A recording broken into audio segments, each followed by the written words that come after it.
गेल्या काही दिवसापासून राज्यामध्ये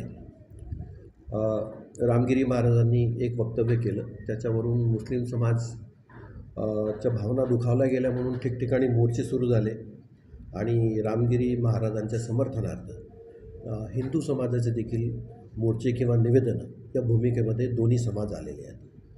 हा महाराष्ट्र आहे, हा ही संतांची भूमी आहे. मला वाटतं संतांवरून भांडणं करण्यापेक्षा संतांचे विचार घेऊन आपण जर चाललो तर तरुणांना निश्चित त्याच्यातून मार्गदर्शन मिळेल. पोलिसांचं इतकंच सांगणं आहे की कायदा व सुव्यवस्था अबाधित राहावी यासाठी आम्ही सतत प्रयत्न करत असतो. सगळ्या समाजांचं त्यामध्ये सहकार्य अपेक्षित आहे. स्पेशली तरुण मुलं जे इंस्टाग्रामवर, फेसबुकवर, मीडियामध्ये पोस्ट व्हायरल करतात आणि घरी बसून गावामध्ये जो तमाशा होतो त्याच्यानी आया बहिणींचं, ज्येष्ठांचं आणि लहान मुलांचं, सामान्य माणसांचं, मजुरांचं, रोजंदारीवर जगणाऱ्या माणसांचं नुकसान होतं. आपण समाजामध्ये राहतो, आपण समाजाची कल्पना करावी.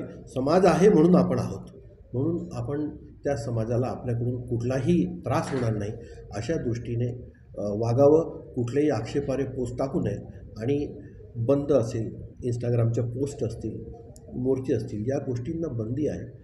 बंदी in the sense police judgement घेऊन त्याला परवानगी द्यायची की नाही ते ठरवतील. पोलिसांना तुमचं सहकार्य अपेक्षित आहे आणि कायदा तोडल्यास त्याच्यावर कठोर कारवाई करण्यात येईल आणि तरुणांचं आयुष्य त्याच्यामध्ये उद्ध्वस्त होतं. ही देखील पोलिसांची भूमिका आहे. तरी हा विचार सगळ्यांनी करावा आणि शांतता ठेवावी हे पोलिसांकडून आव्हान आहे.